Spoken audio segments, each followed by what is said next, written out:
Hello guys, and welcome to another tutorial here on my channel. And in today's tutorial, we're going to be learning how to use the array command in AutoCAD.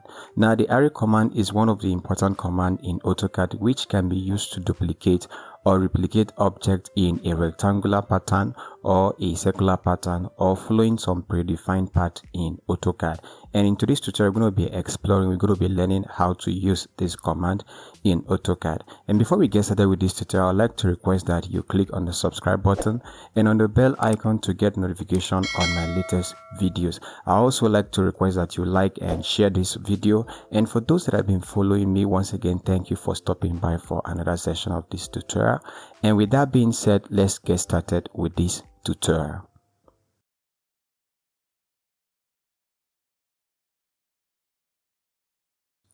Alright, so here on my screen I have a different patterns of array which I have created with the purpose of using this to illustrate and to show you how the array command works. And so to get started with that, I'm going to click on this plus icon to create a new drawing environment.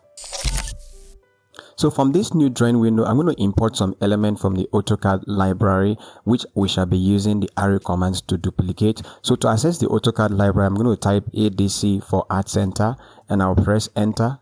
And this will open the AutoCAD Art Center or library where I can bring out some of the block element or diagrams which I want to use. So first I have the chair here. I'm going to click on the chair and drag that outside. And also I have this plant, so I'll also click on this plant and drag this outside. I also have this table, so I'm going to click on this table and drag outside. I also have this other dining table, so I'm going to click and drag this table outside. And I think also I have this piano, so I'm going to click and drag this outside. So basically I have these items which I want to use. I can then close the art center. Alright, after that I can zoom to see all of these elements, and you can see that they are all joined together. So I'm going to use the move command to separate them. So select this table first, and I'm going to go ahead and select the move command. I can move this to a different location. Also I will select this table, so I'm going to repeat the move command and I can move this to a different location.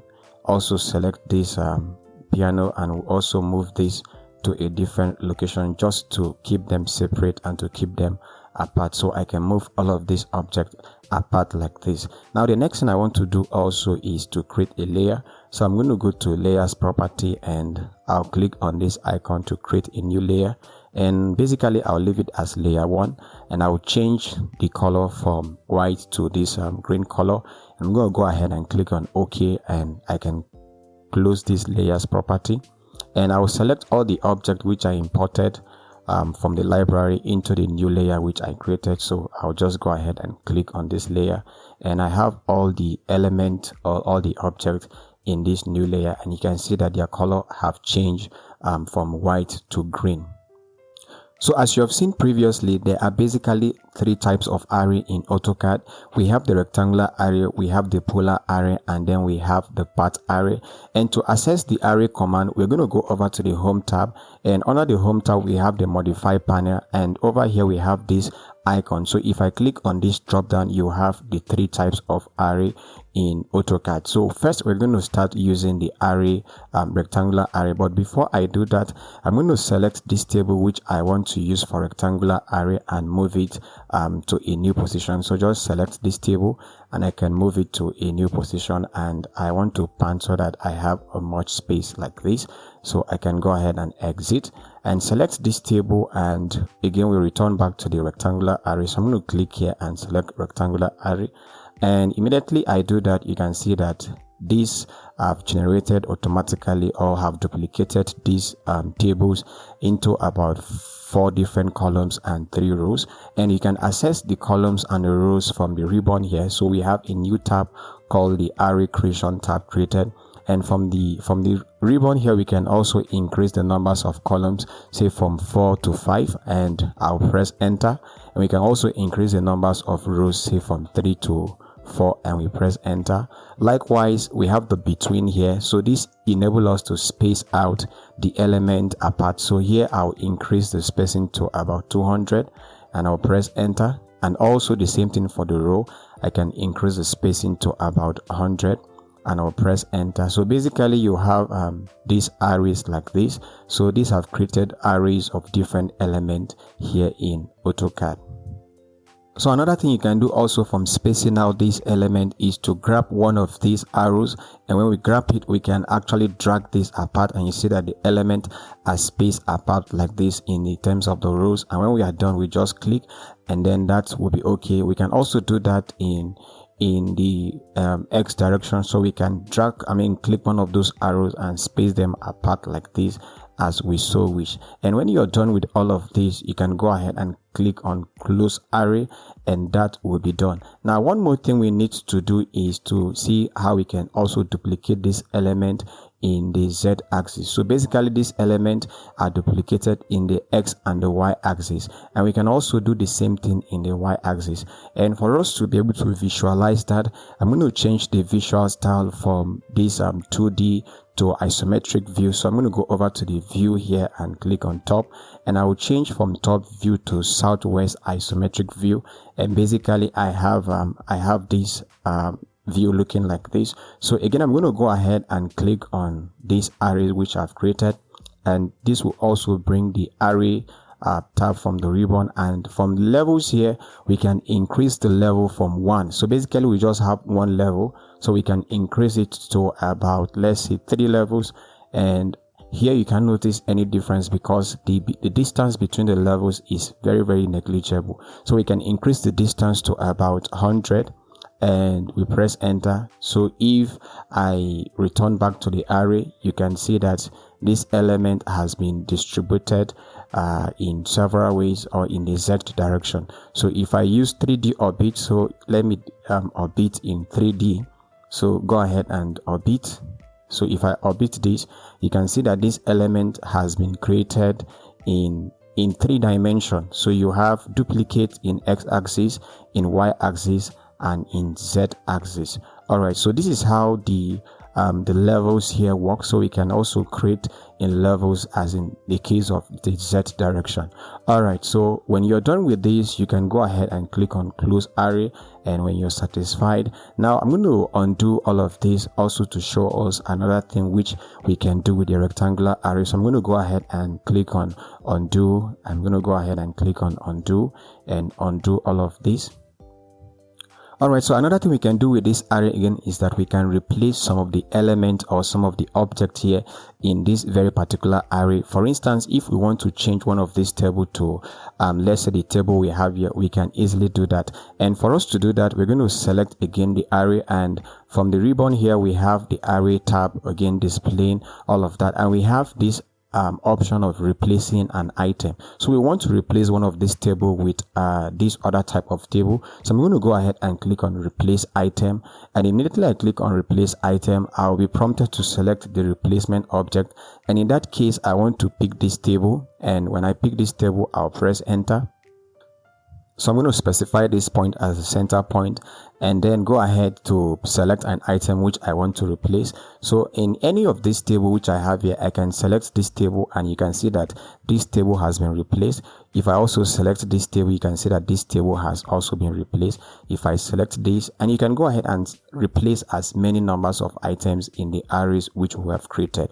Alright, so this is how the rectangular array works. Now let's move on to see how the polar array works. So I'm going to go ahead and click on escape, and go ahead and click on close, and I'm going to assume that I'm done with everything that has to do with rectangular array, and then we are going to look at the polar array. Alright, so for the polar array, I have this chair as a block which I also imported from AutoCAD library, and I'm going to use this chair to illustrate the polar array. So I'm going to select this chair and right click, go to move, and I will select this chair and move this to a different location, and I'm going to pick the circle. I'm going to go ahead and pick the circle command.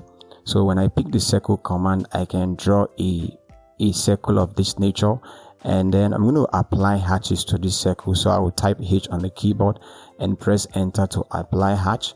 And for the hatch here, I'm going to choose a pattern from a drop down here. So I'm going to go with this pattern, and I'll change the display or the color of the hatch to a green color, and also I'll increase the scale of this hatch to around 10, and I'll press enter. And when I'm done with that, I can select the center of this very particular circle. Okay, the hatch scale is quite big, so we can make changes by, say, we can reduce it to 5, and we have the hatch like this, or alternatively we leave the scale and then we change the pattern. So I'm going to go over to the pattern and change the pattern to a different one. So I'm going to click again on this pattern drop down, and I'm going to go with a different pattern, say this 8, and I'm satisfied with that. I can go ahead and click on close array. So I'm going to close this array creation, the hatch creation, and I have this circular part which I have created, and I want to use this chair here to also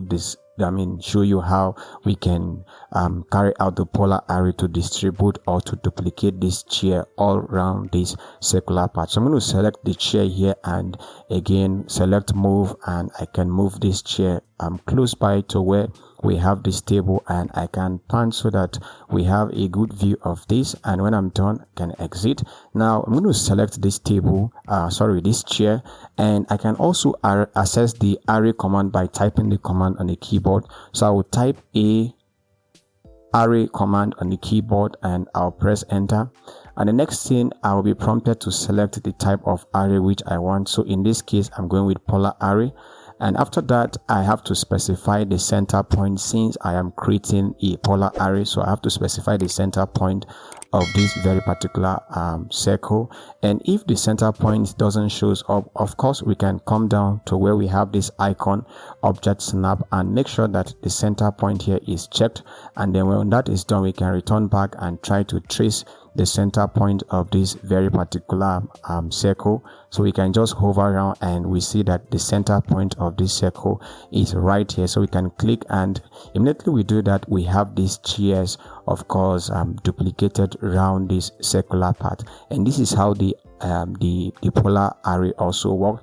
And from the ribbon here, we have the array creation tab, and we can also increase the numbers of items. Basically, we have 6 of these chairs created. We can increase it or we can reduce it. So I'm going to reduce that to 4, and if I type in 4, you see basically I just have 4 of these items. We can also increase the rows. So here we have just 1 row, so I'm going to increase it to 2 rows, and we have, of course, the chairs again distributed backward. And the same thing for level here is what we display in the rectangular array. So the same thing basically you're going to see. And then we have other options here. We can choose to rotate items. So if I click on this, you're going to notice that all the chairs here are going to face one direction instead of facing this circular part, and that is not what I want. So I'm going to go back and click on rotate items, and of course they are all facing the circular part, and I will reduce. I'm going to change the rows from 2 to 1, and also I'll increase the numbers of items from 4 to about 8, and we have these tables or these chairs distributed around this circular part. All right, so this is how the polar array works. Again, I want to make use of a different illustration again for this very particular array. So what I'm going to do is, again, I'll pick the circle tool, and I'm going to draw a small circle here also like this, and I can pan to see this circle very well. So if I pan, I can see this circle, and I'll pick the line tool, and I'm going to draw a straight line from the first quadrant of this circle to the other side of this circle, just like this. And when I'm done with that, I also want to trim this circle, so I can trim this other part of the circle so that we have a semicircle of this nature. So again, let me pan so that we can see this properly. So if I pan this way, we can see this, and I want to offset this very particular semicircle. So I will type O for offset, and I can select the semicircle and offset outside this way. And again, I will select this very particular line and extend the line to touch this other part of the line, and also select this part to extend and touch this other part. And when I'm done with that, I want to copy this keyboard which I have. So this keyboard basically is bigger in size, so I can scale this down. So I'm going to select the keyboard which I import from AutoCAD library, or it's called piano.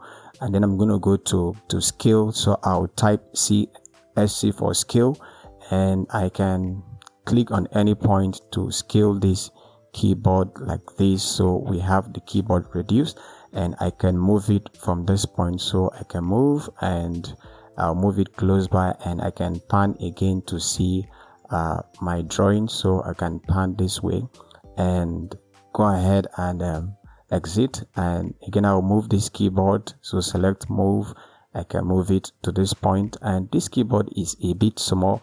Again, I want to repeat the scale command, so I can scale this up a bit.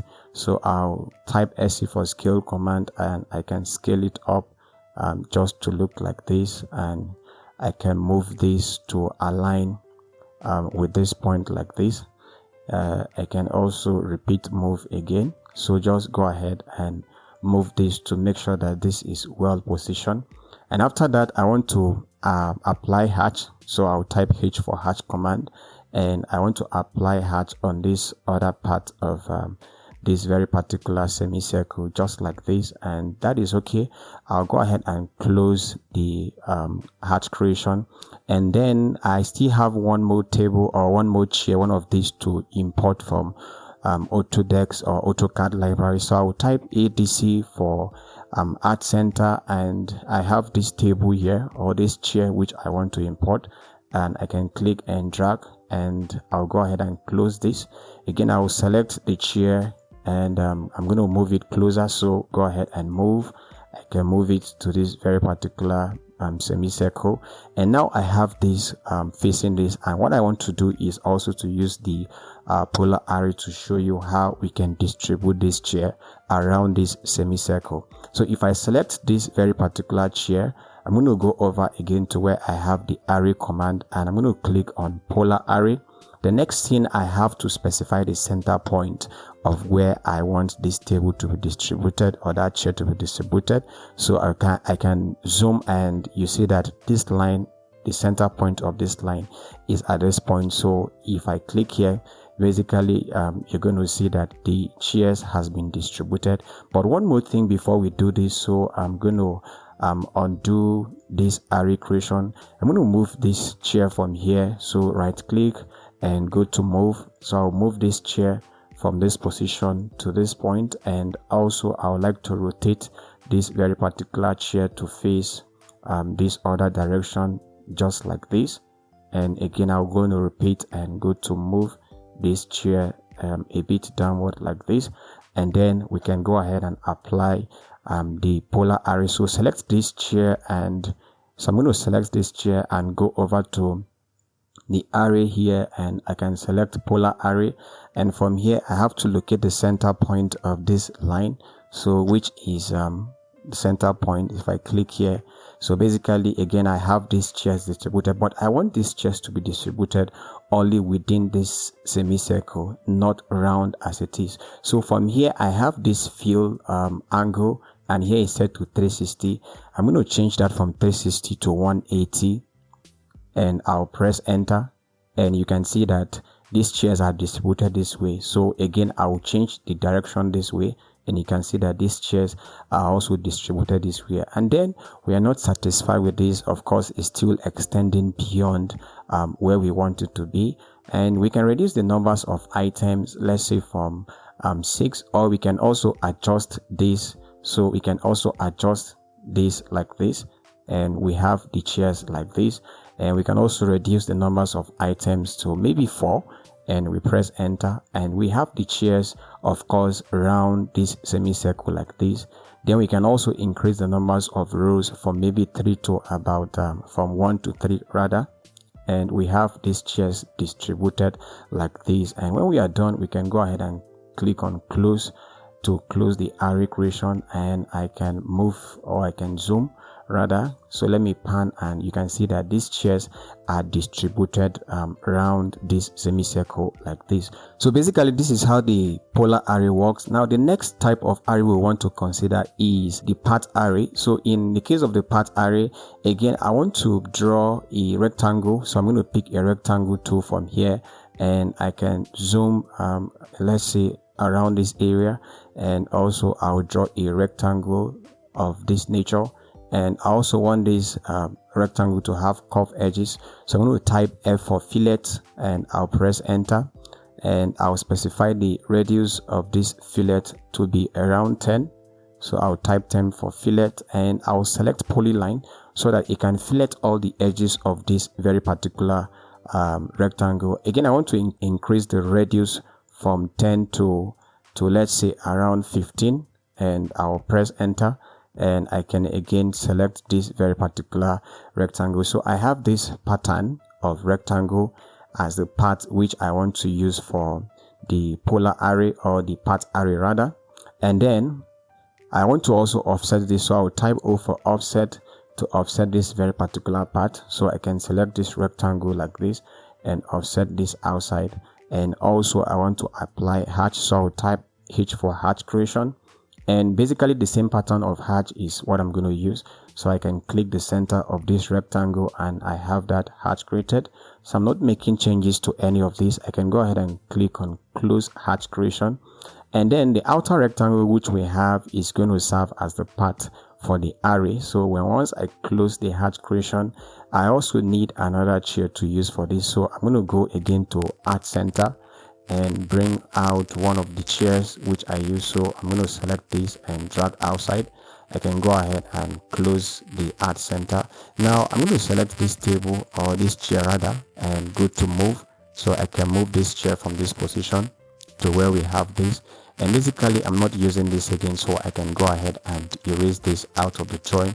Now we want to use the path array to distribute this very particular chair around this part. So if we want to use the polar array instead, this is going to give us a different result. So if I select this particular chair and go over to the array command if I select the polar array, the next thing we have to select the center point of this very particular rectangle. So if I select the center point, which is here, of course this is what we're going to have. So this is distributed in a circular pattern. So this is how the polar array works. But in the case of path array, this will actually distribute all the chairs following this path the way we want it. So we can go ahead and undo this very particular polar array, and then select again the chair and go over to the array command, and in this case I'm going to select path array, and the next thing is to select the path curve. So I'm going to select this very particular path as the curve, or the path which I want the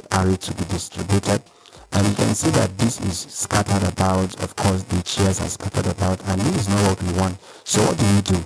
At this point we are now going to go to this option on the array creation tab where we have base point. So I'm going to select base point, and immediately I do that, I'm going to go back to the source object which I use for creating the polar array or the path array, and I will locate the center point of this very particular chair. So I can trace this way, and basically we have the center here. So I can click, and when I do that, if we zoom again, you see that these chairs are now distributed around this very particular part.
And that is all we can also play around with this very particular path array. And when you're done with that, you can click on close array and you have your arrays like this, we can go ahead and select the part, right click and erase that from the drawing. So basically this is how the array command works. So here we have the rectangular array, and here we have the polar array, and over here we have the part array. All right, so that is that about the array command in AutoCAD. I hope you like this tutorial. Don't forget to like, share and subscribe to our channel, and thank you for watching. I'll see you in my next tutorial.